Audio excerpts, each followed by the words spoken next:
Bueno, hoy vamos a ver la segunda clase. En esta segunda clase, esperen que voy a compartir. Esta clase vamos a ver los distintos niveles de organización del cuerpo humano y un poco la relación que existe entre los distintos niveles y cómo se clasifican, cómo podemos mencionar a las distintas especies, ¿no? Bien. Los seres vivos tienen ciertas características, dentro de ellas una organización muy precisa, unidades que permiten el funcionamiento, un metabolismo que es a partir del cual pueden obtener energía para las distintas funciones que debe realizar, como por ejemplo en esta imagen nadar, para comer, para desarrollarse. Homeostasis, que se refiere al equilibrio que tienen los distintos líquidos y fluidos de las células y de los organismos. Además, los seres vivos tienen la característica de poder moverse, una capacidad de reacción y respuesta, es decir, ante ante un determinado estímulo, se genera una respuesta, la capacidad de crecimiento, la capacidad de reproducirse. De hecho, eso es lo que perdura una especie, ¿no? Si no nos pudiéramos reproducir, se terminaría definitivamente las especies. La herencia, un poco lo que estuvimos hablando en la clase anterior, que hablábamos de cómo se trasladan los genes de padres a hijos, que más adelante lo desarrollaremos en más detalle todavía, y la capacidad de adaptación. Estas son algunas de las características de los seres vivos, ¿sí? Bueno. ¿Qué pasa? Cuando hablamos de seres vivos, hablamos, por ejemplo, de los animales, de las plantas, de las bacterias, de los hongos. Y la pregunta es, ¿qué pasa con los virus? ¿Dónde estarían ubicados estos virus? ¿Son células vivas o son seres vivos? Bueno.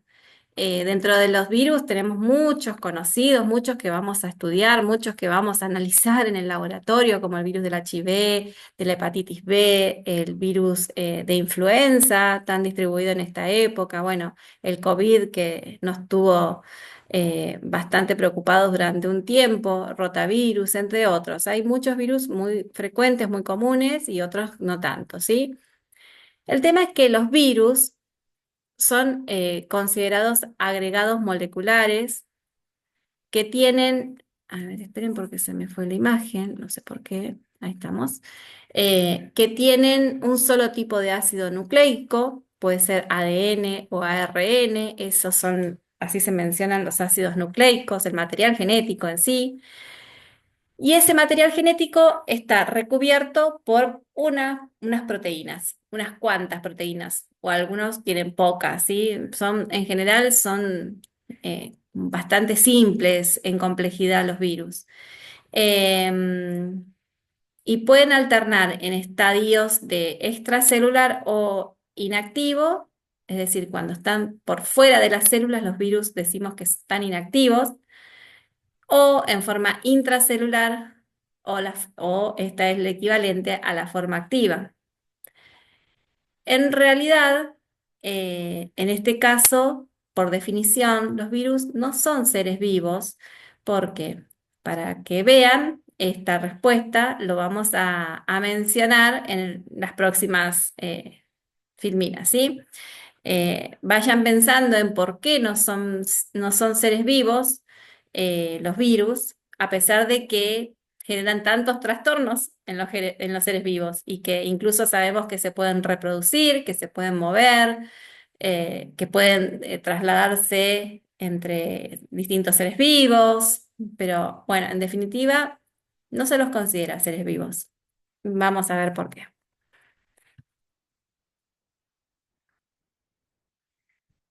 Un poco para entender esto que estamos hablando, vamos a estudiar los distintos niveles de organización del cuerpo humano.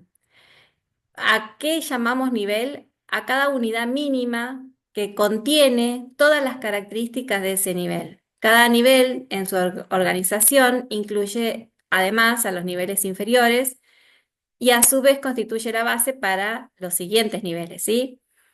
Cada nivel se caracteriza por poseer propiedades que son específicas y características que emergen en ese nivel y que no existen en el anterior, que esas propiedades son las propiedades emergentes.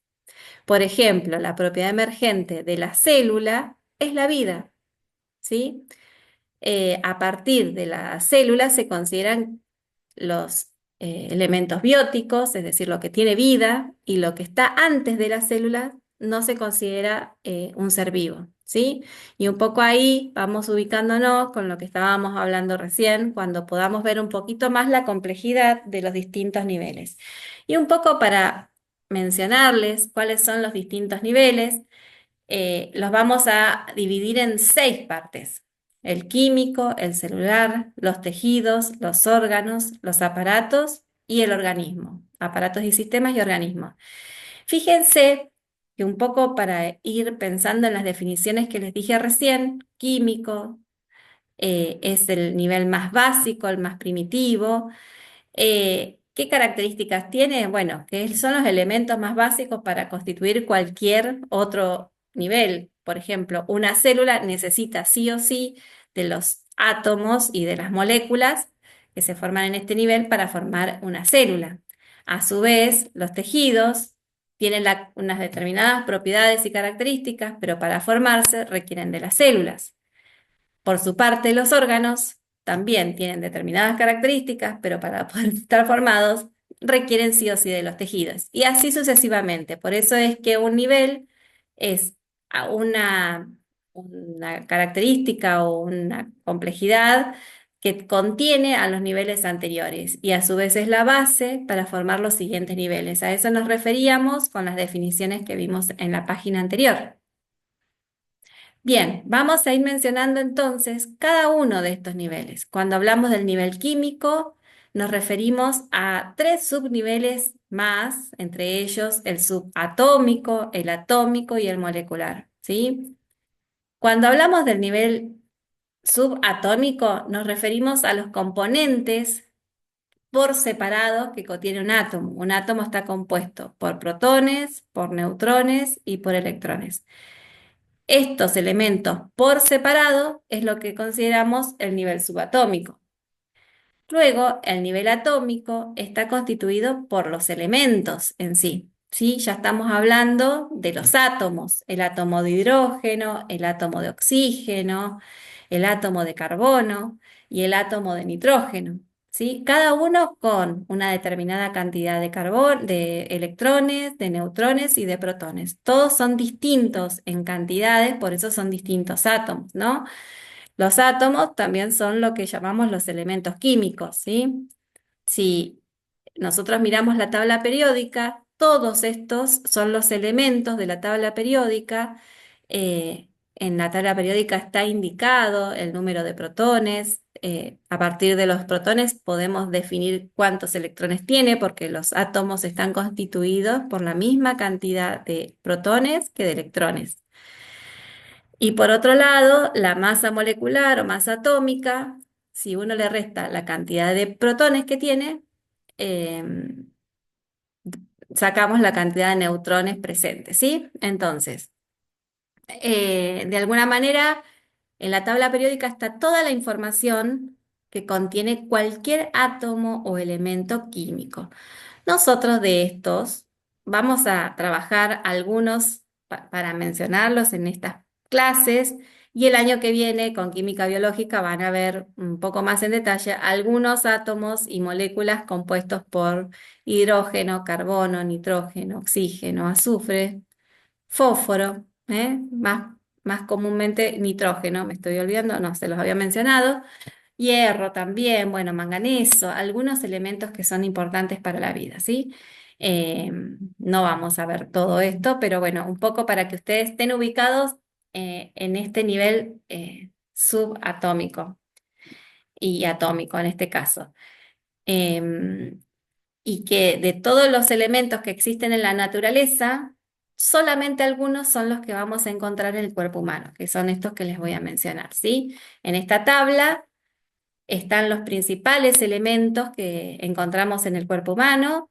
Fíjense, menciono primero los que recién les comenté, el hidrógeno, el oxígeno, el carbono y el nitrógeno. Estos son los elementos más abundantes eh, y los que están en menor cantidad, pero que sí o sí tienen que estar para que la vida funcione, son otros como el calcio, el fósforo. Piensen que estos son los componentes de los huesos, por ejemplo, de los dientes, el cloro, el potasio, el azufre, el sodio, el magnesio, silicio y el hierro, ¿sí? El hierro es el principal componente de la hemoglobina que está contenida en los glóbulos rojos, por ejemplo, ¿sí? No por ser más abundantes son más importantes o por ser menos abundantes son menos importantes. Todos son importantes en sus cantidades de acuerdo a los requerimientos que uno tenga. Y todos estos elementos que son tan importantes para el cuerpo humano, para la vida del ser humano, se llaman bioelementos. El nivel no molecular nos referimos al nivel que está constituido por las moléculas. Las moléculas sabemos que están formadas por dos o más átomos. Esos átomos pueden ser idénticos entre sí, se unen por uniones químicas. eh, por ejemplo, un hidrógeno con un hidrógeno forman la molécula de hidrógeno 2, hidrógeno, o pueden, por ejemplo, el oxígeno son dos moléculas de oxígeno y oxígeno, o pueden ser diferentes, moléculas formadas por distintos átomos. Por ejemplo, dos hidrógenos unidos a un oxígeno forman la molécula de agua, H2O. Por otra parte, estas moléculas pueden ser o muy pequeñas, como en el caso del hidrógeno, del oxígeno, del nitrógeno, pero también pueden formar moléculas muy grandes, denominadas macromoléculas. Y acá hay algunos ejemplos, ¿sí? El oxígeno, que es O2, el hidrógeno, que es H2, el ozono, que son tres átomos de oxígeno unidos entre sí, el cloro molecular, que se llama Cl2, el agua, el dióxido de carbono, el ácido clorhídrico, que es un hidrógeno con un cloro, el metano, donde hay un carbono unido a cuatro hidrógenos, el alcohol etílico, el etanol, que es el que contienen las bebidas alcohólicas, por ejemplo, es dos carbonos con cinco hidrógenos y un OH, oxidrilo se llama esto. El ácido sulfúrico, que tiene dos hidrógenos, cuatro oxígenos y un azufre. Fíjense cómo se pueden llegar a combinar todos los átomos para formar una gran diversidad de moléculas. Por otro lado, las biomoléculas, las moléculas que forman a los seres vivos, también las podemos agrupar entre orgánicas e inorgánicas. Las orgánicas están constituidas por estos principales moléculas, macromoléculas, porque son de gran tamaño, que forman muchos de los componentes de las células, como los carbohidratos o glúcidos, los lípidos o grasas, las proteínas y los ácidos nucleicos. Y por otro lado, tenemos las moléculas inorgánicas. Dentro de ellas está el agua, el principal componente de todas las células vivas, las sales minerales y los gases. ¿Mm? Entonces, ¿qué son las biomoléculas inorgánicas? Son moléculas que no solamente están en los seres vivos, porque también pueden estar en la materia inerte, que no contienen carbono, ¿eh? Esa es la característica. Entre ellas encontramos el agua, como decíamos hoy, las sales minerales como el calcio, el carbonato de calcio, el fosfato de calcio, que forman parte de las estructuras de los corales, de las conchas de los moluscos, los esqueletos, incluso como hablábamos hoy, el fosfato de calcio, que es uno de los principales componentes, carbonato, forman parte de estas estructuras óseas, ¿sí? Em, y por otro lado tenemos a las moléculas orgánicas, ¿sí? Recién mencionamos las inorgánicas. Ahora, las orgánicas se caracterizan porque están formadas por carbono, ¿sí? Generalmente son cadenas de carbono o estructuras ramificadas o estructuras cíclicas, pero que tienen carbono, ¿sí? Entonces, hablamos de moléculas orgánicas a las que están formados por átomos de carbono, que además van a tener otros compuestos, otros elementos, como el hidrógeno, el oxígeno, el azufre, el nitrógeno, el fósforo, ¿sí? A su vez, Estas biomoléculas orgánicas pueden ser de gran tamaño, pueden ser macromoléculas, y dentro de esas macromoléculas están lo que se llaman los polímeros.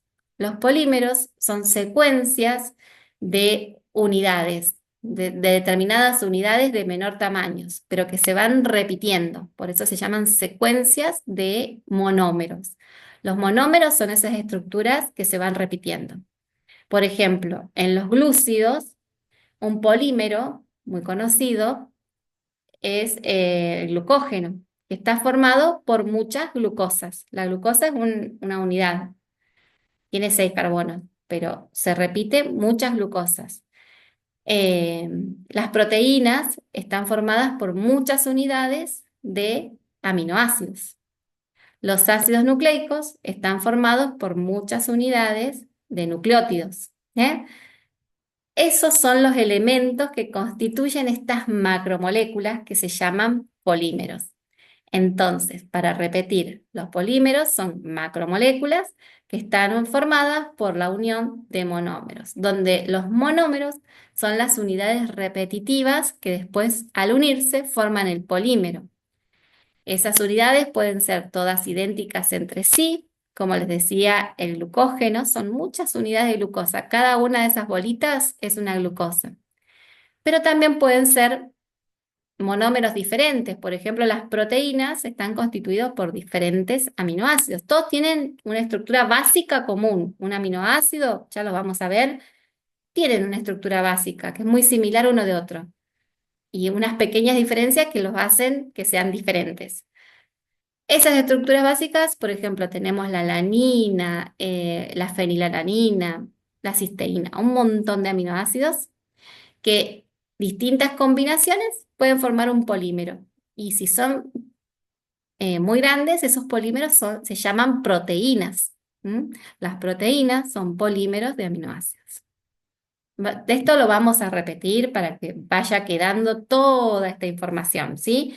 Pero bueno, es parte de la estructura después que necesitamos para conocer por qué están formadas las células, por qué están formados los tejidos. Todo esto son los componentes más básicos. Entonces, un poco para resumir lo que les estaba comentando recién, el nivel molecular son las moléculas que están integradas formadas por distintos átomos. Esas moléculas se forman por la unión química de diferentes átomos. Y si esas estructuras que se forman, esas moléculas, son muy grandes y están formadas por monómeros, se llaman polímeros. No todas las macromoléculas son polímeros, ¿sí? No todas. Los polímeros son cuando se repiten las unidades. Eso es un polímero, es un poli de monómeros. O sea, poli es mucho, de monómeros que son las unidades, ¿sí? Hay macromoléculas que son grandes, tienen estructuras aleatorias, eh, que no se repite, son simplemente macromoléculas. El caso de los polímeros es cuando se reiteran esas unidades, los monómeros, ¿sí? Entonces, dijimos que los glúcidos, un polímero es el glucógeno. Bueno, esas unidades de los azúcares se llaman monosacáridos. Y lo que se forma al unirse muchos monosacáridos, mono es uno, son los polisacáridos. Los ácidos grasos son las unidades de los lípidos o los monómeros.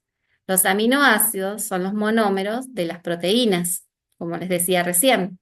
Muchos aminoácidos forman un polímero de aminoácidos que son las proteínas. Muchos nucleótidos unidos entre sí, o sea, los monómeros nucleótidos, forman los ácidos nucleicos. Bien, entonces, hasta ahora vimos el nivel químico constituido por 3 subniveles, el nivel subatómico, con los electrones, protones y neutrones, el nivel atómico, constituido por todos los elementos, y si nos referimos a los que constituyen el cuerpo humano, nos vamos a quedar con algunos de esos, como el carbono, hidrógeno, todo ese listado que les mencioné, que son los principales. Y el nivel molecular, que son las moléculas que se forman por la unión de esos átomos. y que a su vez esas moléculas podían ser de tamaño muy pequeño, formada incluso por los mismos átomos como el hidrógeno y el oxígeno, por diferentes átomos como el dióxido de carbono, y también vimos que podían ser de tamaños muy grandes, donde hablamos de macromoléculas, y si esas macromoléculas estaban constituidas por monómeros, se llaman polímeros, ¿sí? Estoy repitiendo un poquito como para cerrar el nivel anterior y que se entienda bien para luego avanzar sobre este nivel. Esas macromoléculas podían ser proteínas, lípidos o grasas, ácidos nucleicos y polisacáridos, ¿sí? Y luego la unión de muchas de esas moléculas pueden formar estructuras un poco más grandes, como pueden ser los orgánulos de las células, ¿sí? Estas estructuras que están dentro de la célula. Y ahora sí, damos lugar al siguiente nivel, que es el nivel celular. La célula está constituida por un gran número de orgánulos, de moléculas, de macromoléculas, que se organizan todas con una estructura determinada, de tal modo que en conjunto tienen una función, que es la de la vida, ¿sí? Para poder vivir, acá se manifiestan todas esas características de los seres vivos, como son la nutrición, la relación, la reproducción. ¿Sí? Que habíamos mencionado en esa primera filmina cuando empezamos la clase. Bueno, gracias a qué tienen todas esas características, gracias a la presencia de la célula, que la célula es la que tiene la vida en sí, porque a partir de las células se puede eh, alimentarse o nutrirse, relacionarse con otras células o a partir de esto un individuo con otros individuos, y además se puede reproducir, es decir, generar nuevas copias de eso a partir de que lo que se genera, ¿no? Y entonces acá empezamos a ver este nivel. La célula entonces está constituida por varias moléculas, por ejemplo, dentro del núcleo están los ácidos nucleicos. ¿Se acuerdan que recién vimos que los ácidos nucleicos son polímeros de nucleótidos? Hay ribosomas que tienen muchas proteínas, hay orgánulos que hay membranas que tienen muchos lípidos. Entonces, fíjense cómo el nivel anterior se empieza a agrupar de determinada manera para darle forma ahora a este nivel tan importante que es la célula.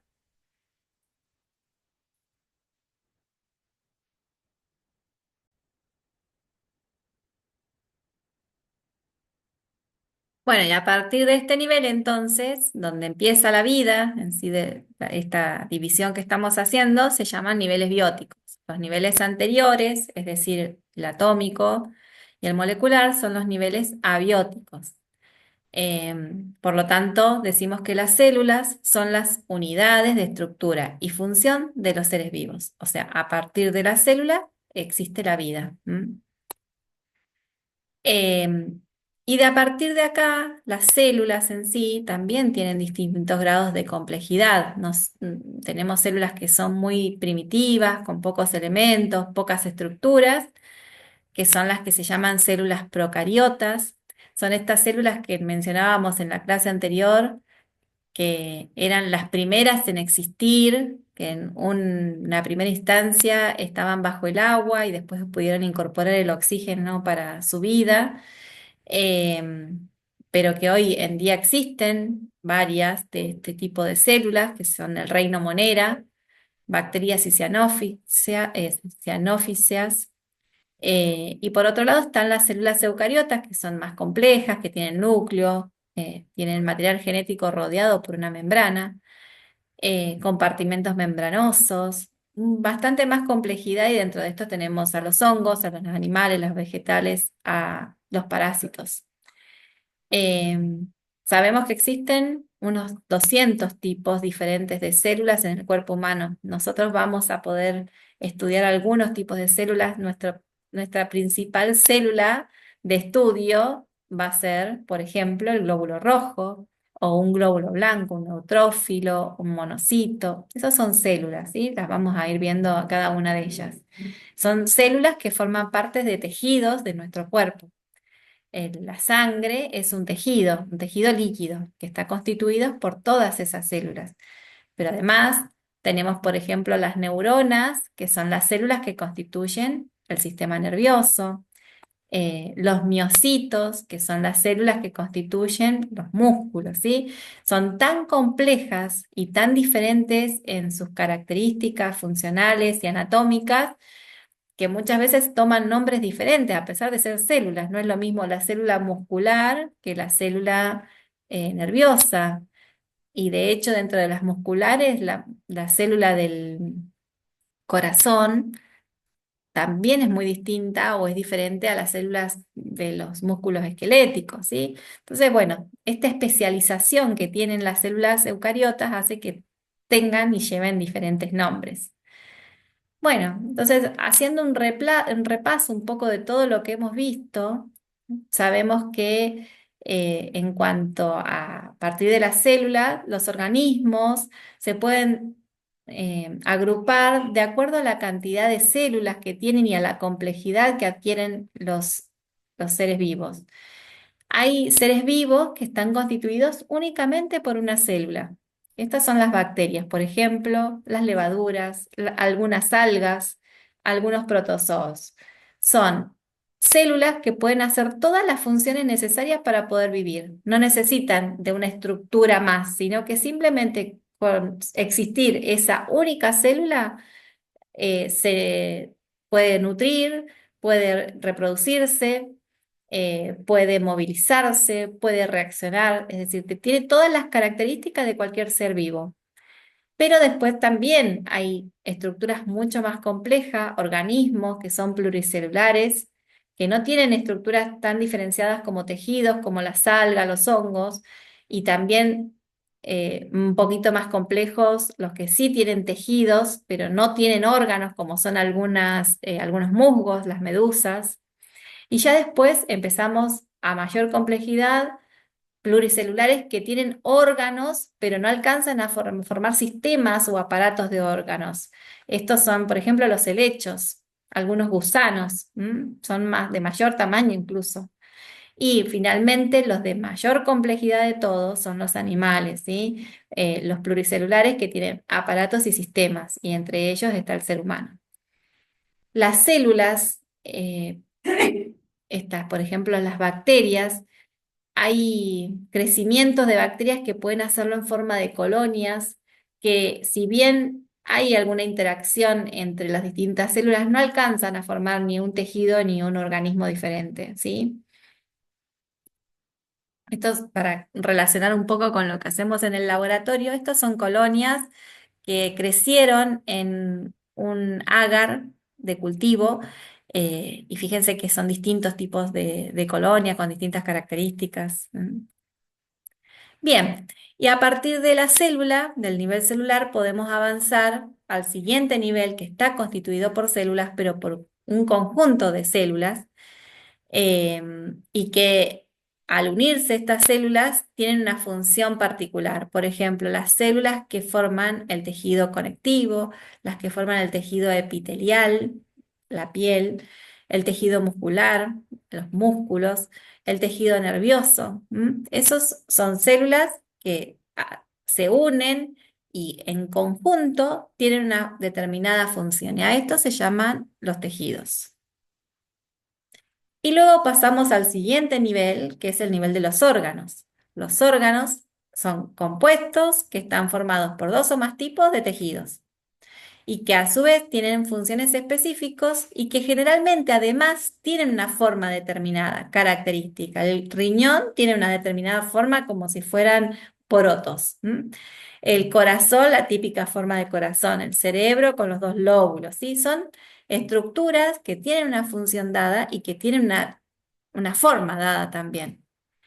Bien, dentro de los órganos, para mencionar algunos, ya dijimos riñón, dijimos corazón, cerebro, pulmones, el hígado, el páncreas, el intestino, el aparato reproductor, tanto femenino como masculino.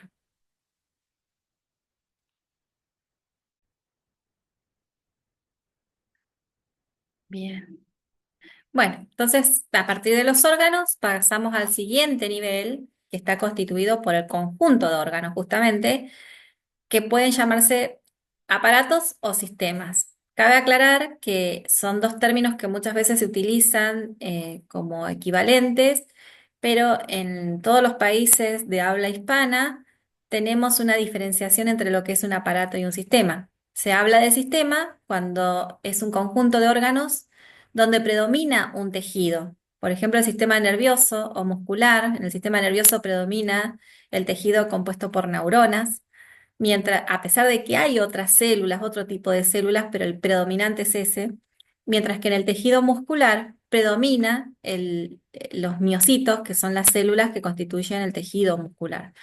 Y los aparatos ya hablamos de un conjunto de órganos que pueden ser muy distintos entre sí, pero que están relacionados en cuanto a la función que ejercen, que por ejemplo el aparato digestivo, cuya función es la digestión, está compuesto, por ejemplo, por la boca, que es la cavidad bucal, que es el órgano de la masticación, el hígado, que tiene que ver con los jugos que se liberan para la digestión, el páncreas lo mismo, el intestino. Bueno, son varios órganos y fíjense qué diferencia que hay entre ellos. Ya no están constituidos por un mismo tipo de células, pero sí tienen la característica de la funcionalidad.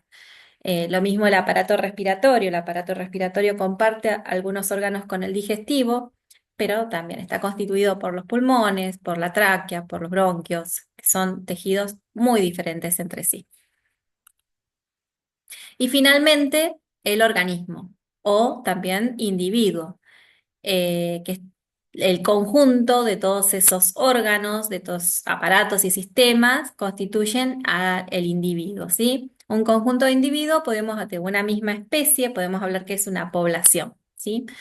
Si nosotros tomamos como ejemplo y vamos pasando por todos estos niveles que mencionamos, a este gráfico le podríamos agregar los electrones, neutrones, protones, los átomos, las moléculas, las células, que en el caso del músculo se llaman miocitos. El conjunto de estas células forman el tejido muscular.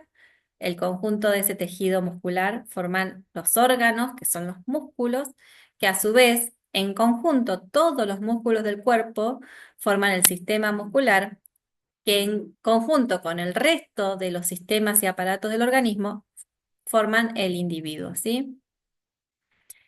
Eh, estos niveles de complejidad, en el caso de una célula unicelular, simplemente se reduce hasta la célula, ¿sí? Donde el organismo, el individuo en sí, es la célula misma, donde esta célula dijimos que cumplía con todas las necesidades básicas para poder vivir, que es lo que caracteriza a los seres vivos, ¿sí?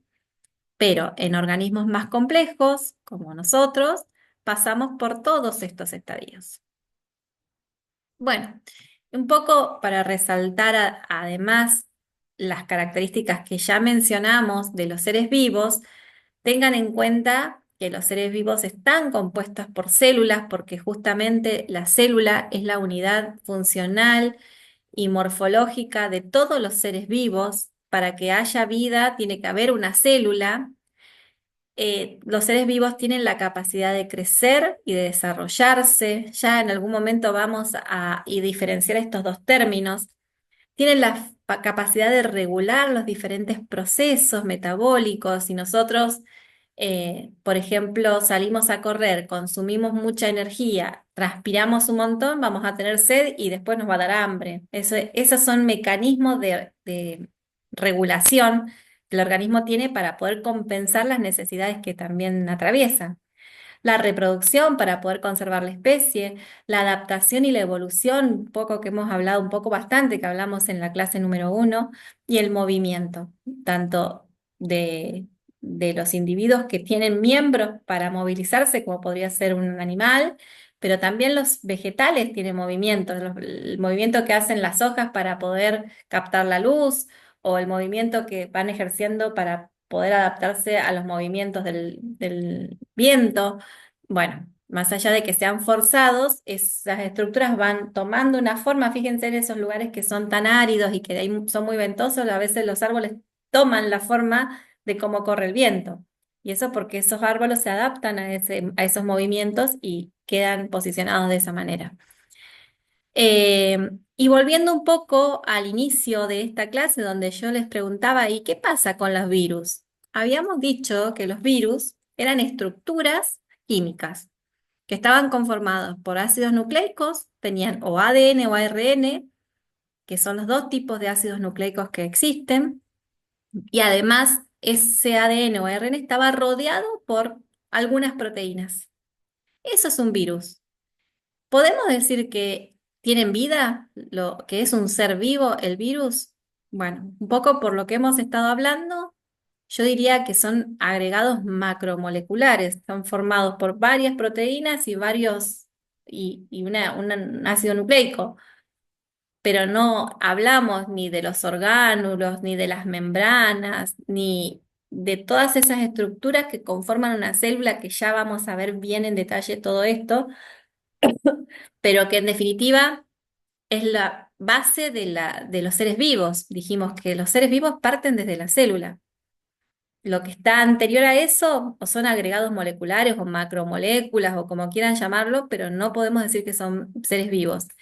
Un poco confunde si se trata de seres vivos o no, porque en realidad perduran, se reproducen, pero para poder hacerlo, los virus utilizan toda la maquinaria celular del huésped. Hablamos de huésped a esa célula que lo recibe para que pueda reproducirse. Muchos virus no tienen la capacidad de reproducirse, en realidad no la tienen por sí solos, no lo pueden hacer, y es una de las características de los seres vivos. Los virus, para poder reproducirse sí o sí tienen que estar en una célula que les permita reproducirse. Solo el virus aislado no lo puede hacer. Entonces ya tenemos uno de las características de los seres vivos que no la cumplen. Entonces no podemos hablar que es un ser vivo. Sí se adaptan y evolucionan porque realmente los virus tienen mucha capacidad de adaptación. De hecho, por eso a veces son tan resistentes a los tratamientos, van mutando y modificándose permanentemente. Sí cumplen algunos de estos requisitos, pero habíamos hablado nutrición, desarrollo y reproducción como básico para que sea un ser vivo. La reproducción por sí solo no lo pueden hacer. Entonces, ya sabemos que no es un ser vivo. Bien, y para ir terminando, los seres vivos son muchísimos. Ha habido en la historia muchas formas de clasificarlos, en forma de agruparlos de alguna manera para estudiarlos, porque uno cuando estudia tiene que ir minuciosamente viendo las características que tiene cada especie, que hoy en día se conoce que son especies, pero inicialmente no se sabía. Entonces se van identificando todas esas características típicas y de acuerdo a la similitud que tienen entre individuos, se los puede agrupar en distintos reinos o filum o subfilum y así eh, cada vez más en detalle hasta llegar a la especie. Entonces, fíjense en esta tabla que les muestro acá, de alguna manera les muestra estas formas de clasificación que se llama taxonomía, que es un poco cómo se clasifican los seres vivos, donde todos el reino, en este caso es el reino animal, mover acá. Reino animal, fíjense, todos los que ponen como ejemplo, lombriz, medusa, sapo, delfín, león, zorro, perro, lobo. Si nosotros pensamos en todos estos, los que más se parecen entre sí, podríamos decir que son estos últimos. Pero bueno, si hablamos de filum cordados, incluimos a todos estos últimos, más la ballena, más esto era el sapo, más, no sé, bueno, este bichito, y así. Un subfilum es dentro de los cordados los que son vertebrados, los que tienen una columna vertebral. Dentro de esos tenemos algunos, no todos. A su vez, dentro de esos los que son mamíferos, nos quedamos con estos. A su vez, dentro de los que son mamíferos, los que son solamente carnívoros. Y ya vamos seleccionando todo de todo ese grupo, los que son carnívoros. Después lo que se llama la familia, en este caso Canidea, fíjense que ahí sí dejamos los últimos que les decía hoy que se parecían entre sí. Canis, el género Canis son los perros en sí, pero especialmente el último perro, o el último Canis, mejor dicho, es la especie Canis lupus, que es el lobo. ¿Mm? Entonces, para identificar a cada especie, lo nombramos con dos nombres que incluyen al género y la especie. Por ejemplo, en el caso anterior, el lobo está nombrado como Canis, que es el género, y la especie, que es Lupus. ¿Mm? Canis lupus. Todo esto significa lobo. Lobo es el término más coloquial o vulgar que se utiliza habitualmente, pero en lo que es la taxonomía, todos los seres, todas las especies tienen un nombre propio que está compuesto por dos palabras. La primera palabra con mayúscula, la segunda palabra con minúscula, siempre se escribe en cursivo. A esta forma de denominación se la llama nombre científico, donde la primera palabra dijimos que es el género y la segunda palabra es la especie. Esta nomenclatura es la que yo les comenté en la clase anterior, que la creó de alguna manera Linneo en el siglo XVIII para clasificar justamente a animales y vegetales. Y de esta manera, mediante la clasificación por taxonomía, se pueden dividir cinco reinos: el reino Monera, Plantae, Fungi, Animalia y Protista. Las moneras está incluida las células procariotas, eh, las menos complejas de todas, que incluye las bacterias, el reino Plantae, que son las plantas, que son fotosintéticas. Fungi se refiere a los hongos. Animalia, el reino Animalia es de los animales. Protista es un reino formado por células eucariotas que no los podemos incluir dentro de los otros reinos. El único que tiene células procariotas es el Monera, que son las bacterias. Después el resto están constituidos todos por células eucariotas. Estos términos procariota, eucariota, quédense tranquilos que los vamos a ver. Tenemos dos clases de células donde vamos a detallar y nos va a quedar muy claro qué significa cada uno de ellos, ¿sí? Así que tranqui que vamos despacio. Y finalmente, también lo habíamos mencionado en la clase anterior, que la clasificación por taxonomía con los avances que tenemos de genética, realmente se queda corta. Entonces hay una sistemática molecular para clasificar a los seres vivos, donde por genética se han identificado como distintas características que no las podíamos encontrar solamente por taxonomía o por forma. Taxonomía se refiere a la morfología de los seres vivos, ¿sí? Entonces, al estudiar el material genético se han encontrado algunas diferencias que podrían separar distintos individuos. Y bueno, y acá este cuadro, un poco cómo siempre ha costado y cómo siempre hay dedicación en cuanto a la clasificación, porque es realmente importante poder agrupar a los seres vivos para poder estudiarlos y conocerlos mejor, un poco tanto de anatomía como comportamiento, funcionalidades. Las primeras clasificaciones que mencionamos, siglo XVIII, por Linneo, agrupaba solamente a vegetales y animales. No quedaban incluidos los seres más indiferenciados, pero ya en 1866 incluyeron también a los protistas, donde ahí estaban las bacterias seguramente, y así fueron incluyendo otros grupos a medida que fueron conociendo, obviamente, a estos seres vivos. Y actualmente, bueno, tenemos cinco reinos o seis, donde se incluye algunos, bueno, arqueobacterias, cromistas, que son unas bacterias que tienen, o unos organismos que tienen unas coloraciones, bueno, un poco, no lo detallé yo en la clase, pero bueno, acá estamos al día de hoy con la taxonomía, ¿sí? Bueno, con esto terminamos la clase, espero que les haya servido y que la hayan entendido y cualquier cosa, si no, me lo van a poder preguntar.